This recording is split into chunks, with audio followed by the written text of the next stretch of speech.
우리가 보통 철이 들었다라고 말을 합니다.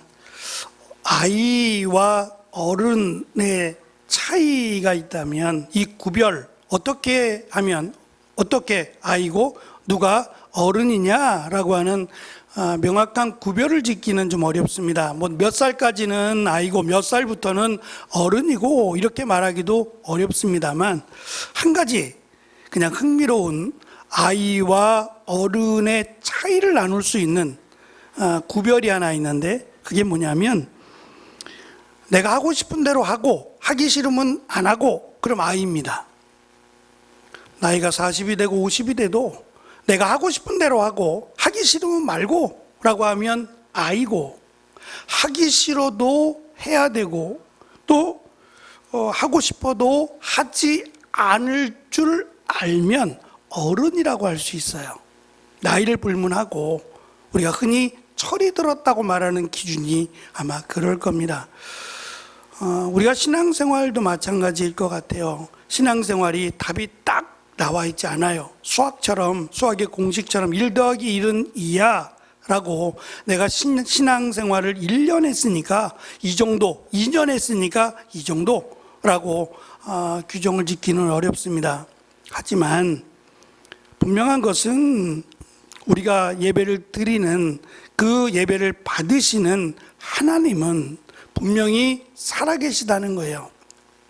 그리고 그 하나님께서 그 역사하신 그 과거긴 합니다만 지금 사도 바울이 복음을 전하고 있는 2차 선교를 가고 있는데 이 선교가 사도 바울이 주인공이 아니라 하나님이 주인공이고 성령님이 주인공이시다라고 하는 것을 놓치지 않아야 됩니다. 다시 말하면 우리가 이 땅을 살아나가면서 우리가 주인공이 아니에요. 우리는 하나님의 은혜 가운데 살아가고 있고 하나님의 은혜를 받아서 이 땅을 살아가고 있어야 기쁨과 은혜와 감사가 끊이질 않아요. 내가 주인공이 되면 내가 원하는 대로 되지 않으면 불평할 것이고 원망할 게 분명해요. 그러나 분명 우리는 하나님을 믿는 하나님의 백성, 하나님의 자녀이기 때문에 하나님께서 행하신 그리고 하나님께서 말씀하신 대로 순종하고 있는 이 바울의 사역을 통해서 우리가 어떻게 신앙생활을 해야 하는가에 대한 답을 얻고자 합니다. 빌립보라고 하는 우리가 금요일 날 신은철 목사님이 말씀을 전하셨는데 빌립보서의 말씀으로 전하셨죠.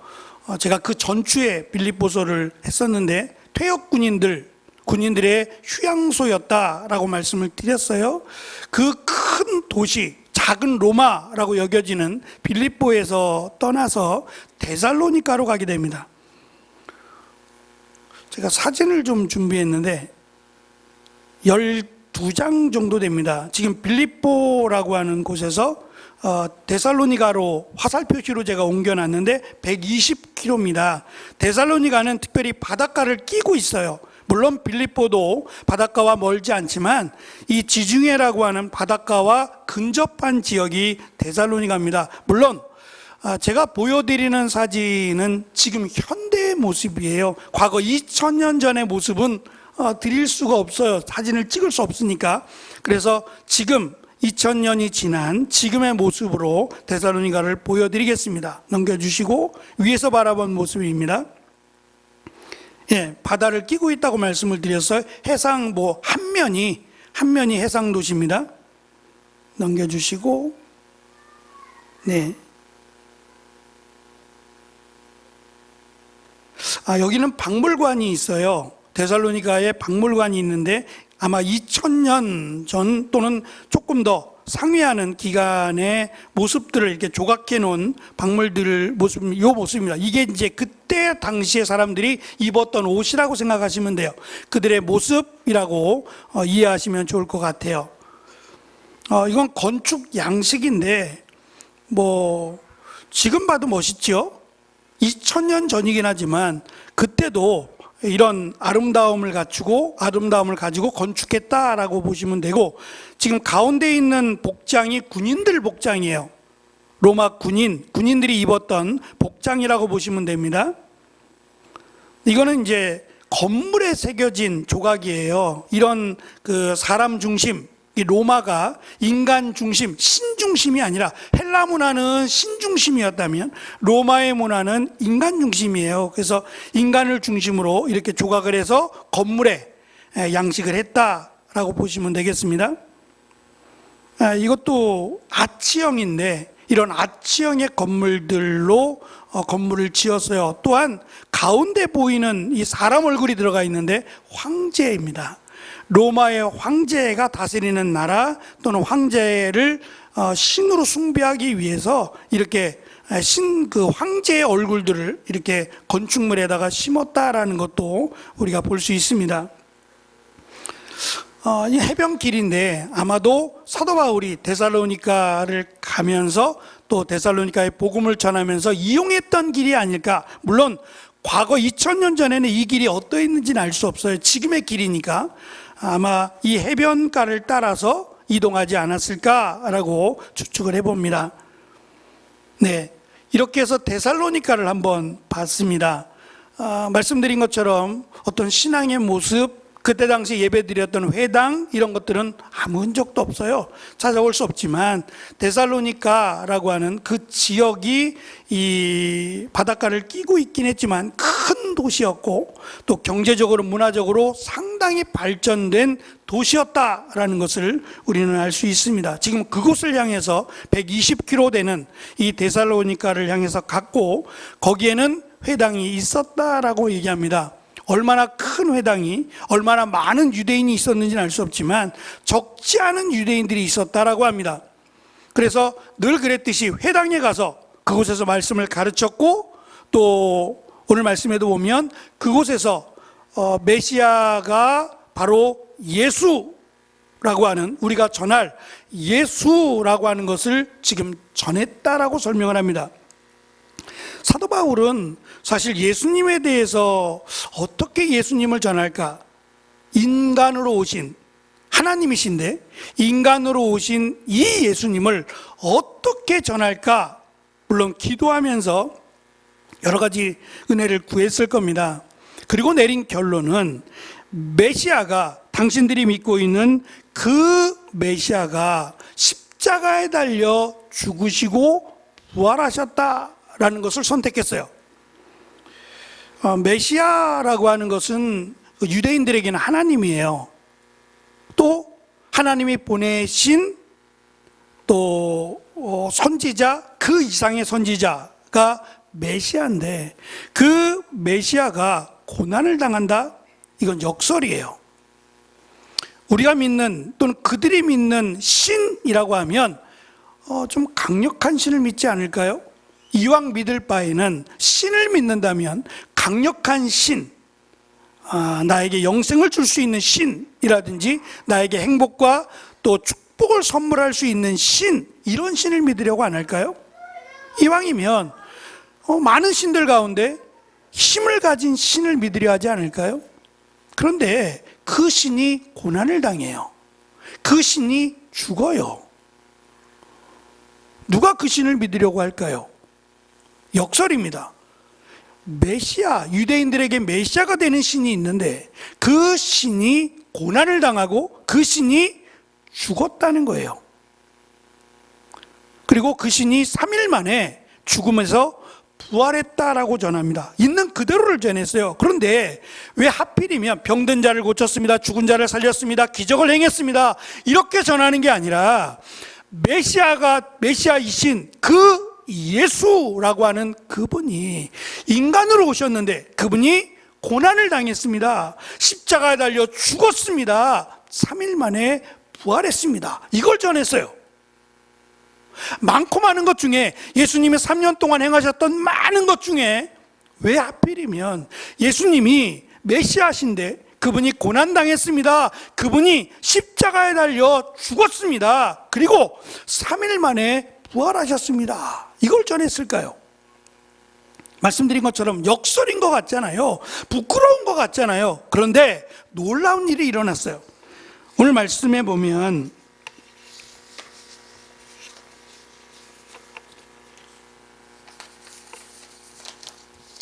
4절입니다. 4절에 보면 유대인 중에 그 말에 설득되어 바울과 실라를 따르는 사람들이 생겼어요.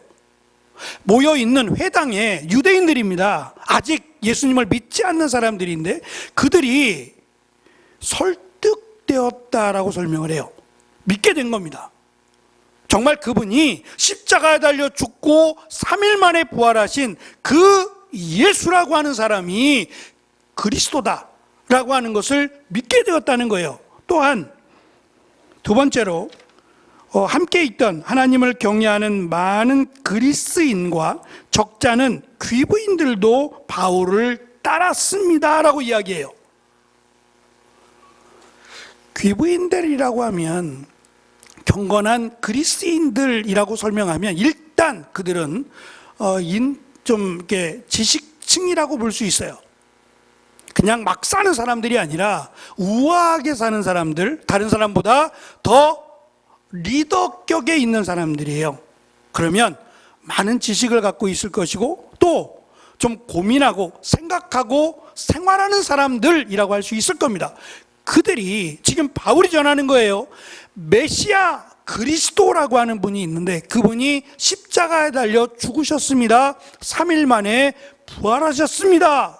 라고 하는 주제를 가지고 설교하고 있는데 그걸 믿어요. 그리고 바울과 실라를 따랐다고 이야기해요. 과연 이렇게만 간단하게 설명하는 이유가 사도 바울이니까, 신라니까, 이들이 잘 설명했으니까 이들이 믿었고 이들이 따랐다라고 오해할까 봐 그래요. 어떠한 말을 어떻게, 거기에 대한 설명이 아무것도 없어요. 그냥 메시아 그리스도가 십자가에 달려 죽으셨고 또 3일 만에 부활하셨습니다라고 아주 간단하게 3주에 걸쳐서 이걸 가르쳤다 그랬어요. 오늘 말씀해 보면 거의 한 달 가까이 이 말씀을 가르쳤어요. 그러니까 간단하진 않을 거예요. 요 말만 했겠어요? 여기에 해당되는 많은 내용의 말씀들을 펼쳐서 그들에게 쉽게 가르쳤다 그랬어요. 주제는 그리스도이신 메시아이신 예수님이 고난을 당하고 십자가에 달려 죽으셨으며 그가 3일 만에 부활하셨습니다 라고 하는 말씀이에요. 말씀드린 것처럼 좀 안 했으면 좋겠다. 저들이 믿지 않는데 저들에게는 많은 신이 있어요. 로마 황제를 신으로 섬길 만큼 굉장히 많은, 그리고 다양하고 강력한 그 신을 원하지 않을까? 그런데 하필이면 십자가에 달려 죽은 신, 그 메시아를 전하면 누가 믿겠냔 말이에요. 그런데 사도 바울이나 신라가 잘 전해서 그런 게 아니라 이것만으로도 하나님이 역사하신다는 거예요. 그래서 많은 사람들이 바울과 신라를 믿게 되었다라는 것을 소개합니다. 데살로니가전서 2장 9절에 보면 바울은 데살로니가에서 교회에 폐를 끼치지 않으려고 밤낮으로 일을 하면서 복음을 전했고, 데살로니가에 있는 동안 빌립보 교회 앞에 있는 교회로부터 2번에 걸친 후원을 받았음을 기록을 해요. 사도 바울은 복음의 빚진 자로서 다른 사람에게 빚을 지지 않으려고 했어요. 오직 복음의 빚진 자로 살아가려고 했고, 그때 당시 아무도 바울을 후원하지 않았어요. 그러니까 먹고 살아야 되는데 나는 예수 믿는 사람이니까 공짜로 주세요, 그럴 수 없잖아요. 그래서 밤낮으로 일을 하고 그 땀 흘려 번 것으로 함께한 일행들, 물론 바울만 일한 건 아니겠습니다만 함께한 일행들에게 함께 식사도 하고 필요한 여비로 사용을 했다는 겁니다. 오늘 주보의 말씀을 잠깐 보시면 주보의 순서 옆에 늘 말씀 한 구절을 가운데 둡니다.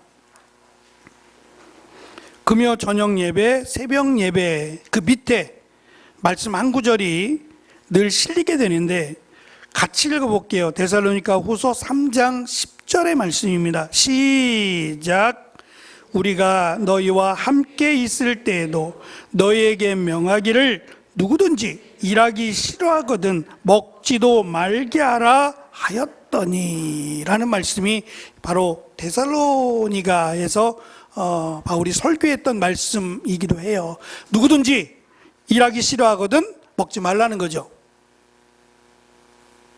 왜 이 말씀을 바울이 했을까는 뒤에 제가 말씀을 드리고, 어쨌든 바울은 일하면서 열심히 데살로니가에서 복음을 전했다라는 것을 알 수 있습니다.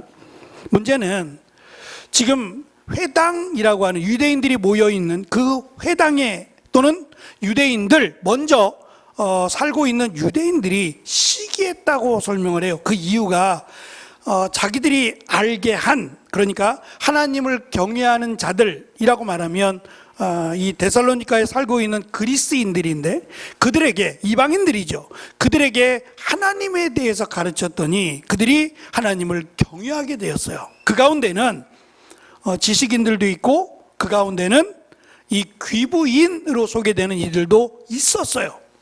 그런데 사도 바울이 와서 3주밖에 안 됐는데, 사도 바울이 와서 메시아의 고난, 십자가에 달려 죽으심, 그리고 부활하심을 설교했는데, 가르쳤더니 바울을 따르더라, 바울이 전한 이 말씀을 믿더라라고 하며 유대인들이 대거 바울 쪽으로 넘어갔고, 귀부인들이나 자신들과 함께 했던 이 그리스인들이 바울을 따르기 시작한 겁니다. 뺏긴 거예요. 사도 바울이 전한 말도 안 되는 십자가에 달려 죽은 자를 믿어요? 이걸 어떻게 아멘으로 받냔 말이에요. 그런데 놀랍게도 바울이 전한 이 복음을 믿고 바울을 따르기로 한 사람들이 점점 생기기 시작했어요. 가만두면 안 되겠다, 이러다가는 큰일 나겠다 싶어서 바울을 고발하고 고소하기 위해서 그들이 꾀를 냅니다. 그래서 그들이 야손이라고 하는 로마서 16장 끝장에 가면 야손을 친척이라고 소개해요. 그러니까 어떠한 관계인지는 모르겠지만 친척 이름들을 대면서 그 중에 야손이라고 나오는데, 어쨌든 그 야손의 집에서 복음을 전했던 것 같아요. 근데 왜 그 자리에 없었는지는 모르겠어요. 잡으려고 갔더니 그 자리에서는 없었더라 라고 소개하고 있고, 특별히 이 유대인들이라고 소개하는 그들이 불량배들을 섭외해요. 시장에 있는 불량배들을 통해서 지금 공식적으로 아니고 비공식적으로 사도 바울 일행을 잡으려고 해요. 못 잡고 고소를 한 건데, 만약에 잡았으면 아마 죽이려고 했을 가능성이 높아요. 왜냐하면 바울이 여기서 피해서 베레아로, 그 다음 베레아로 가는데 거기까지 따라오거든요. 거기까지 따라올 정도였으면 죽이려고 했을 가능성이 굉장히 높아요. 더군다나 불량배들을 동원했던 이유가 있을 거 아니에요. 그냥 고소한 게 아니라 시장에 있는 불량배들을 사서 그들에게 뭐라고 했겠어요? 잡으면 죽여라 라고 하지 않았겠어요? 근데 없었어요. 그 자리에 없자 그 야손 그리고 형제들을 끌고 가서 관원들에게 이들을 고소합니다. 두 가지 이유인데, 하나는 바울이 천하를 어지럽게 한다 라고 하는 이유고, 또 하나는 가이사의 명을 거역하고 다른 왕, 즉 예수라고 하는 이가 있다고 말한다는 거예요. 이 두 가지가 교묘한 이유인데, 하나는 온 천하를 어지럽게 한다 라고 하는 말은, 제가 마가복음 하면서 그 빌라도가 무리들을 두려워한 이유가 뭐냐면, 소동이 일어나면, 폭동이 일어나면 로마에서 총독 빌라도를 불러와요. 불러와서 빌라도를 파면해요. 소동을 일으키는 걸 잡지 못했다고 해서 파면을 시킵니다. 빌라도만 파면이 아니라 대제사장도 파면이에요. 그래서 무리들을 두려워했던 것은 폭동이 일어날까 봐. 그래서 예수님을 붙잡은 이유가, 저녁이 된 것은 조용히 몰래 비밀리에 예수님을 잡으려고, 폭동을 일으키지 않게 하기 위해서 저녁 늦은 시간에 예수님을 잡았던 거예요. 그러니까 천하를 어지럽게 합니다 라고 말하면 이 관원들은 자기들이 파면당할 수 있어요. 소동을 일으키고 폭동을 일으킨다고 하니까 자기들이 파면당할 수 있으니까 빨리 이 일을 처리하려고 할 거예요. 폭동을 일으킨 주범을 감옥에 넣든지 아니면 쫓아내든지 그 다양한 방법을 속히 해야 돼요. 그래서 온 천하에 소동을 일으킨다, 어지럽게 한다라고 하는 거짓말을 하게 된 겁니다. 두 번째는 가이사라고 하는 로마의 황제인데, 로마의 황제가 있는데 자기가 왕이라고 말한다는 거예요. 자기가 왕이라고 말해서 이 가이사를 지금 배도하려고 하고 거역하려고 하고 폭동을 일으키려고 한다. 그러니 죽이는 게 맞다라고 하는 이유를 대는 거예요. 근데 오늘 말씀해 보면 이들이 거짓이라고 하는 것이 그대로 드러나는 이유가 나옵니다. 8절에 보면 무리와 마을의 관원들은 이들이 하는 고소의 내용을 듣고 당황했다 그랬어요. 못 들어본 거예요. 아니, 폭동을 일으키는데 어떻게 이들이 모르냔 말이에요. 무슨 거짓말이에요. 그러니까 자기들이 불리하고 자기들의 사람들을 빼간다고 생각하니까 어떻게 해서든지 다시는 여기 오지 못하도록 하기 위해서 거반 죽게 만들기 위한 계략을 쓴 거예요. 그런데 그 계략을 저는 성령께서 막으신 것 같아요. 앞으로 해야 될 일이 많으니까 성령께서 그들을 피하게 하시지 않았나라는 생각이 듭니다. 그래서 지금 바울 일행이 바로 베레아로 피신했다라고 설명을 합니다. 그 이유는 목숨이 두려워서 그런 게 아니라 함께하는 사람들, 바울을 따르고 바울과 함께하는 사람들의 안위 때문에 바울이 그 자리를 피했어요. 그리고 다시금 1차 때도 그랬던 것처럼 다시금 그들을 돌아보려고 해요. 그들을 돌아보고 그들을 세우기 위해서 일단 폭동이 일어날 가능성도 있고 또 함께한 사람들이 위험하니까 일단 자리를 피하게 됐는데, 이건 역시도 그들의 결정이 아니라 성령께서 그들을 인도하고 계신다라는 것을 우리는 앞에서 봤어요. 막으시고 마게도냐로 가게 하신 분이 지금 베레아로 가라 하셨을 가능성이 높다는 거죠. 그 말씀에 순종해서 바울 일행은 베레아로 갑니다. 데살로니가의 내용, 데살로니가 전후서의 내용을 잠시 살펴보면 바울이 데살로니가에서 무엇을 설교했는지를 우리가 이해하게 됩니다. 바울은 크게 두 가지를, 데살로니가 전서 그리고 조금 있다가 후서를 보내게 되는데 디모데를 통해서 이 편지를 전하게 합니다. 그 내용을 보면 크게 두 가지인데, 하나는 어려움 가운데, 박해 가운데 너희의 신실한 믿음을 내가 칭찬한다 그래요. 다시 말하면 예수를 믿음으로, 바울이 아니라 바울이 전한 그 예수가 바로 메시아고, 그분이 우리의 죄를 대신하여 십자가에 달려 죽으시고 3일 만에 부활하심으로 그를 믿는 자는 영생을 얻는다 라고 하는 이 복음을 믿음으로 가족으로부터 버림을 받아요. 이게 말이 돼? 눈에 보이지도 않는 신, 그리고 십자가에 달려 죽은, 저주받아 죽은 그 죄인이라고 할 수 있는 그가 신이라고, 그를 믿으면 영생을 얻는다고, 그것을 받아들이지 못하는 가족들로부터 버림을 받고 또는 사회로부터, 지역으로부터 버림을 받았어요. 이게 무서운 이유가 뭐냐면 그들은 당시 조합이라는 걸 만들었어요. 우리가 계시록에도 봤었는데 조합이라는 게 있어서 조합원들만 물건을 구입할 수 있어요. 아무나가 아니라 조합원들만 물건을 사고 팔 수 있어요. 이게 싫으면 지역을 떠나야 돼요. 데살로니가를 떠나야 되는데 거기 가면 거기에도 지역이 있어요. 조합이 있단 말이에요. 근데 여기서 쫓김을 받아서 이 사람은 나쁜 사람이야 라고 딱지가 붙으면 다른 곳에 가서도 조합에 들어갈 수 없어요. 그러면 아예 멀리 가야 돼요. 자기에 대해서 알릴 수 없는 아예 먼 곳으로 떠나야 돼요. 그러니까 그것도 감수했다는 거예요. 그것만 감수했느냐, 심지어는 목숨이 위급할 만큼, 왜냐하면 예수님을 왕으로 섬긴다라고 하는 계략 때문에 죽기까지 했어요. 이런 어려움, 아픔이 있음에도 불구하고 저들이 믿었다라고 하는 것을 칭찬합니다. 또 한 가지는 박해 가운데도 소망을 잃지 말라라고 하는 위로의 말이에요. 문제가 생겼어요. 그럼에도 불구하고 이 데살로니가에 이상한 복음이 들어오기 시작했어요. 복음이 아닌 이상한 내용들이 들어오고 그거를 받아들이기 시작했는데, 그게 뭐냐면 예수님의 재림에 대한 거예요. 예수님이 오셨다는 거예요. 예수님이 지금 오셨다. 그럼 남겨진 사람들은 뭐예요? 예수님이 지금 오셨으면 우리는 뭐예요? 우리는 이게 어떻게 된 거예요?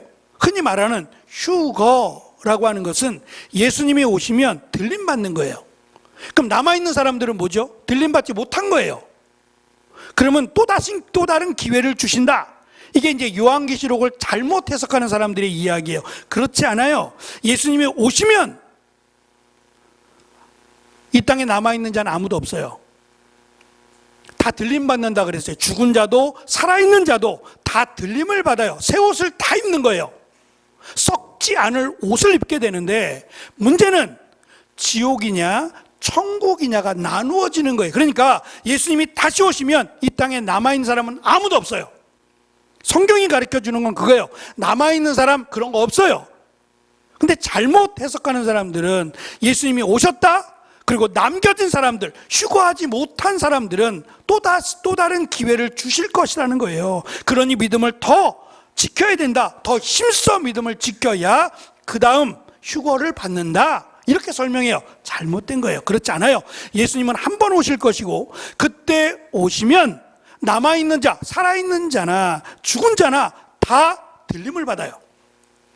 다 들림을 받을 것이고, 우리의 그 겉옷이라고 말씀하는 우리의 육신은 새 옷을 입어요. 다. 모든 사람이 다 썩지 않을 옷을 입습니다. 문제는 이들이 다 천국 가는 게 아니라는 게 문제예요. 죽은 자였거나 살아있는 자였거나 다 하나님 앞에서 심판을 받아요. 그래서 너는 천국, 너는 지옥, 이렇게 하나님 앞에 심판이라는 걸 받게 돼요. 근데 이 심판의 기준이 뭐냐는 거예요. 이 땅에서 나는 거짓하지 않았어요. 잘 살았어요. 많은 사람들을 도와줬고요. 착하게 살았고요. 그래도 너는 지옥이야 라고 말씀하신다는 거예요. 하나님이 결정하세요. 하나님이 세우신 것이고 하나님이 우리를 만드셨어요. 하나님이 주인이란 말이에요. 누구도 부인할 수 없어요. 싫어라고 말할 수 없다고요. 하나님이 결정하실 것이고 하나님이 마음대로 하실 겁니다. 그건 우리가 부인해도 어쩔 수 없어요. 하나님만이 유일하신 전능하신 하나님이시니까 이 하나님이 결정할 거예요. 그 기준은 하나님이 보내신 자, 바로 메시아가 되신 예수님을 믿느냐는 거예요.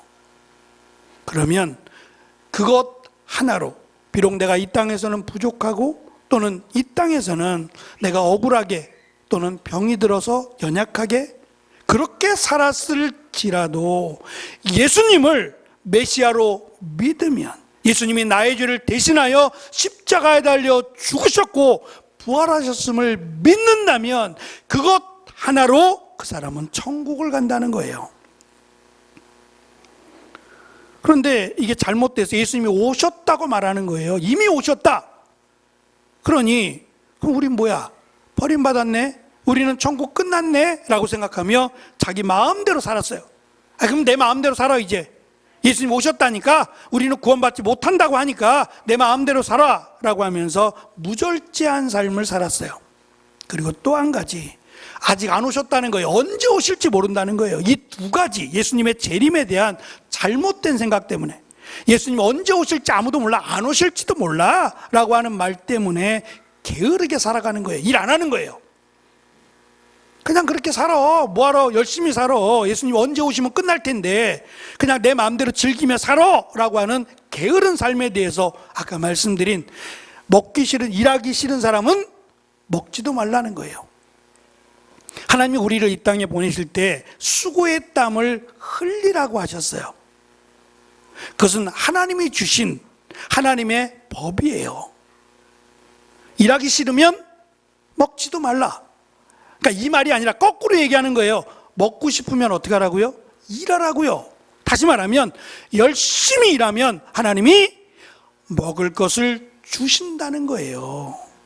성경의 그 기록 아니에요. 이스라엘 백성들이 약속의 땅에 갔어요. 그 하나님이 약속의 땅에 가기 전 40년을 광야에 살았어요. 아무것도 먹을 것이 없어요. 농사도 짓지 않았고 걷기만 했거든요. 근데 그것 가운데 하나님의 말씀대로 순종했더니 하나님이 그들이 원하는 대로 하늘에서 만나와 메추라기를 주셨지 않았어요? 거두게 하시는 하나님, 우리를 먹이시는 하나님께서 하늘에 날아다니는 새, 들에 피는 아름다운 꽃들, 이들을 먹이시고 입히시는 하나님이 하물며 너희일까 보냐. 수고의 땀을 흘리며 열심히 살아가는 너희들에게 하나님이 먹이시고 입히실 것이다 라고 하는 거예요. 언제까지요? 예수님이 다시 오실 때까지 말입니다. 우리 어르신들에게 사실 열심히 땀 흘려서 일하라고 하는 얘기는 아니에요. 할 수 있으면 좋지요. 근데 할 수 없어도 저는 삶의 의미가 저는 일에 있다고 생각해요. 우리에게 똑같은 시간이 주어지거든요. 24시간. 그 시간을 어떻게 사시겠어요? 조금 더 내가 오늘 뭘 해야지, 내일은 뭘 해야지 라고 하는 삶의 의미가 있으면 삶이 가치가 있고 좋잖아요. 근데 아무런 의미가 없어. 내일 오늘이 뭐지? 무슨 날이야? 지금 몇 시야? 아무것도 없이 잊어버리고 살아간다면 삶의 의미가 없을 수도 있어요. 우리 옆에 교제실 그 예쁜 꽃도 여전도에서 이렇게 마련해 주셨어요. 햇빛도 너무 잘 들죠? 이제 좀 따뜻해지시면 교회 오세요. 우리 어르신들 교회 와서 커피도 드시고 여기서 교제도 하시고 하세요. 운동하시다가 교회 오세요. 김금희 권사님 교회 오세요. 산뜻산뜻 오셔서 교회에서 커피도 드시고 차도 드시고 교회를 좀 자주 오세요. 자주 오셔서 아니에요. 알려드릴게요. 언제든지 교회에 오셔서 차도 드시고 좀 무언가 나에게 의미 있는 것을 좀 생각하시면 더 좋겠다. 어쨌든 수고의 땀을 흘린다는 것은 매우 중요하다라고 생각이 듭니다. 오늘 제가 주보를 나눠드리면서 주보 옆에 종이 한 장을 더 놨어요. 못 가져오신 분도 있을 텐데 그게 뭐냐면 이병철 회장이라고 지금 삼성에 시작하신 분인데 삼성을 시작하신 분이고 하여튼 대단하신 분이에요. 그 이병철 회장이 자신의 죽음을 앞에 두고 24가지 신부님에게 24가지를 질문했어요. 이게 사실은 센세이션이 돼가지고 여기에 대한 책도 나왔어요. 이것을 설명하는 책도 나왔어요. 근데 이 24가지의 정확한 답을 사실은 못 듣고 죽었어요. 이분이. 그러니까 여기에 있는 24가지의 질문들은 이분이 신앙이 없다는 걸 여실히 드러냈어요. 하나님을 믿으면 이런 질문 안 해요. 그러니까 믿지 않았어요. 그러니까 대단해요. 우리나라의 가장 부자라고 할 수 있는 정말 대단한 일을 하신 분이거든요. 아무리 그래도 이 24가지의 질문 속에 그가 예수님을 믿지 않는다가 들어있어요. 너무 안타까워요. 대단한 부를 이루었어요. 많은 사람들에게 존경을 받고 명예가 있어요. 그러면 뭐예요? 지옥 가는데. 안타깝더라고요. 이 24가지는 제가 나중에 하나씩 좀 답을 드리도록 할 거고요. 어쨌든 이 질문 때문에 지금 돌아가셨지만 이어령 선생님을 찾아갔어요. 국민일보에서 이어령 선생님을 찾아가서 이 질문에 대한 답을 좀 해주십시오라고 요청을 했어요. 그래서 한 3년에 걸쳐서 이분이 암에 걸려 돌아가셨는데 이 이어령 선생님이 자기가 암에 걸린 채로 내가 이제 죽음을 앞두고 있으니 내가 답을 해도 되겠지라고 생각하고 책을 한 권 쓰셨어요. 두껍진 않은데 그 책의 이름이 메멘토 모리예요. 책 제목이 메멘토 모리라는 책인데 이 라틴어예요. 뜻이 뭐냐면 나도 죽는다 이 말이에요. 그래서 제가 말씀을 드렸죠. 로마의 장수가 전쟁에 나가면 그 장수를 보위하는 보피라는 늙은 종이 있어요. 늙은 종이 그 장군 옆에 늘 붙어 있어요. 그 장군이 필요한 것들을 수발하는 일을 하는데 그 장군이 전쟁에서 이기고 백마를 타고 개선 장군처럼 이렇게 입성을 할 때에 그 장군 옆을 따라가면서 걸어가면서 그 백마 옆에서, 백마를 탄 장군 옆에서 이 늙은 종이 이렇게 말해요. 메멘토 모리, 메멘토 모리. 이렇게 계속 말해요.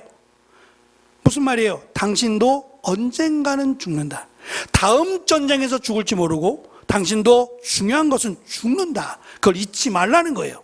그렇게 시킨 거예요. 이것이 지혜입니다.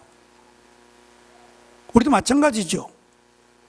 시간의 차이가 있을 뿐이지 우리도 언젠가는 죽습니다. 그런데 이 죽음을 목전에 둔 이어령 선생님이 이 메멘토 모리라고 하는 24가지의 답을 쭉 달아놓고 맨 마지막에 이런 이야기를 해요. 당신에게 임한, 지금 당신이 예수님을 믿는다고 말하는데 당신은 암에 걸렸습니다. 이것에 대해서 어떻게 생각하십니까? 라고 짓궂은 질문을 했어요. 그랬더니 이분이 이렇게 대답합니다. 어쩌면 내게 닥친 불행들은 욥의 체험일지도 몰라요. 예수님을 믿었더니 어디서 돈이 들어오고 병이 낫는 체험이 아니라 거꾸로 멀쩡하던 사람이 암에 걸리고, 자기입니다. 아무런 이유 없이 손자가 코마 상태에 빠지고 딸아이가 세상을 떠나는 그런 체험을 한 거지. 딸이 목사인데 죽었어요. 나는 그게 제대로 된 종교 체험이라고 봐요. 예수님을 믿어 건강해지고 일도 잘 되고 그랬으면 그건 종교 체험이 아닐지 몰라. 그랬다면 세속적 의미에서 하나님을 거래의 수단으로 삼으려고 했을지 몰라요. 그럼에도 불구하고 믿는 종교가 진짜 종교지요. 멋지죠? 저는 말씀을 묵상하면서 사도 바울은 지금 1차가 아니라 2차입니다. 그런데 저는 오늘 제목을 시작도 끝도 중요합니다 라고 정해봤어요. 왜요? 데살로니가 교회를 보니까 그들이 처음 시작이 오늘 말씀인데 시작은 대단히 좋았어요. 믿음도 좋았고 대단히 좋았는데 사도 바울이 데살로니가 전후서를 보낸 이유가 그들이 처음 신앙을 잃어버렸어요. 너무 심한 박해 또는 예수님이 당장 오시지 않는다는 것 때문에 처음 신앙, 첫사랑을 잃어버렸어요. 그래서 안 되겠다 싶어서 디모데를 통해서 데살로니가 전후서를 보내게 된 겁니다. 시작이라고 하는 건 과거입니다. 지금 당장 우리에게 현재가 될 수도 있겠지만 대부분은 과거가 됩니다. 그리고 끝이라고 하는 것은 미래가 될 수도 있지만 당시 사람들은 이 끝이라는 것을 미래라고 보지 않았어요. 왜냐하면 미래는 막연하기 때문에 이 끝이라고 하는 것을 미래로 보지 않고 현재로 봤어요. 그래서 그들은 시제가 2개밖에 없어요. 하나는 과거, 하나는 현재입니다. 그 현재가 미래를 결정한다고 봤어요. 그렇다면 시작은 부족할 수 있어요. 믿음이 없을 수도 있고요. 그러나 중요한 거는 이 끝이라고 하는 현재로 결정이 된다는 겁니다. 사람들 만나서 이야기하다 보면 그런 이야기 하죠. 내가 말이야 옛날에 태어났으면 이래봬도 내가 영의정이나 좌의정, 그렇게 말하는 분들이 있어요. 내가 옛날 같았으면 이라고 말하는 분들이 있어요. 지금 별 볼 일 없으니까 이런 얘기하는 거예요. 지금이 대단하신 분들은 과거 얘기 안 해요. 과거 얘기를 자꾸 이야기하면 지금 내가 보잘것 없기 때문이라는 얘기일 수도 있어요. 그럴지라도 중요한 건 이 믿음에 있어서만큼은 중요한 거는 현재입니다. 과거의 믿음이 아니라 지금 나의 믿음이 천국과 지옥을 결정하기 때문에 그래요. 저는 지금 이 시간, 지금 끝이 될 수도 있겠지만 이 시간 예수님이 다시 올 때까지 지금 우리가 예수님을 사랑하고 예수님을 믿는 이 믿음이 끝의 믿음이 됐으면 좋겠어요. 예수님이 오실 때 기쁨으로 기다렸습니다. 예수님 오시기를 기다렸습니다.